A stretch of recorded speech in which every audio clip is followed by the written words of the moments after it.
Welcome to Reading the Bible with Pastor. Today we're on Exodus chapter 22, starting at verse 16. And this section is titled Laws About Social Justice, and these are rules and regulations about how we should treat one another. If a man seduces a virgin who is not betrothed and lies with her, he shall give the bride price for her and make her his wife. If her father utterly refuses to give her to him, he shall pay money equal to the bride price for virgins. It was customary that bride prices would be paid at this time, but one of the main things to draw out of this section is that God takes the union of man and woman very seriously and intends that to be done only in marriage. We'll continue. You shall not permit a sorceress to live. Whoever lies with an animal shall be put to death. Whoever sacrifices to any god other than the Lord alone shall be devoted to destruction. You shall not wrong a sojourner or oppress him, for you were sojourners in the land of Egypt. You shall not mistreat any widow or fatherless child. You do mistreat them, and they cry out to me. I will surely hear their cry, and my wrath will burn, and I will kill you with the sword. And your wives shall become widows, and your children fatherless. Now, this is something that the nation of Israel ends up committing an error against. They don't take care of the widows and the orphans. And we can read about that in Isaiah chapter 1, starting at verse 23. Your princes are rebels and companions of thieves. Every one loves a bribe and runs after gifts. They do not bring justice to the fatherless, and the widow's cause does not come to them. Therefore, the Lord declares, the Lord of hosts, the mighty one of Israel, I will get relief from my enemies and avenge myself on my foes. So here we can read that God does take care of those who are oppressed here, widows and the orphans.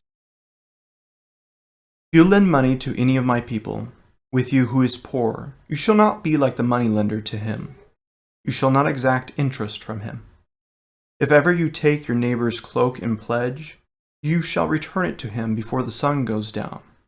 For that is his only covering, and it is his cloak for his body. What else shall he sleep? And if he cries to me, I will hear, for I am compassionate. You shall not revile God nor curse a ruler of your people. You shall not delay to offer from the fullness of your harvest, and from the outflow of your presses. The firstborn of your sons you shall give to me. You shall do the same with your oxen and your sheep. 7 days it shall be with its mother. On the 8th day you shall give it to me.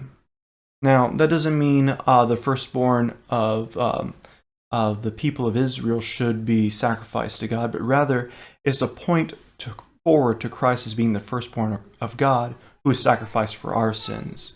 God will call the people to redeem their firstborn by making a sacrifice in its place. You shall be consecrated to me. Therefore, you shall not eat any flesh that is torn up by beasts in the field. You shall throw it to the dogs. This is an important verse to point out here. You shall be consecrated to me. You shall be made holy to me.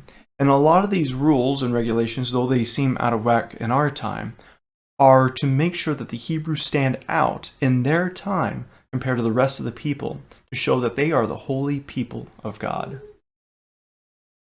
You shall not spread a false report. You shall not join hands with a wicked man to be a malicious witness. You shall not fall in with the many to do evil. Nor shall you bear witness in a lawsuit, siding with the many so as to pervert justice. Nor shall you be partial to the poor man in his lawsuit. If you meet your enemy's ox or his donkey going astray, you shall bring it back to him. If you see the donkey of one who hates you lying down under his burden, you shall refrain from leaving him with it. You shall rescue it with him. You shall not pervert the justice due to your poor in his lawsuit. Keep far from a false charge, and do not kill the innocent and righteous, for I will not acquit the wicked. And you shall take no bribe, for a bribe binds the clear-sighted and subverts the cause of those who are in the right. You shall not oppress a sojourner. You know the heart of a sojourner, for you were sojourners in the land of Egypt. That word sojourner, as a reminder, means wanderer, and they were wanderers in Egypt, and their forefathers were wanderers in Canaan. We'll pick up next time with Exodus chapter 23, starting at verse 10. As always, please subscribe to the channel and share this with others so that they may also read the Bible with Pastor.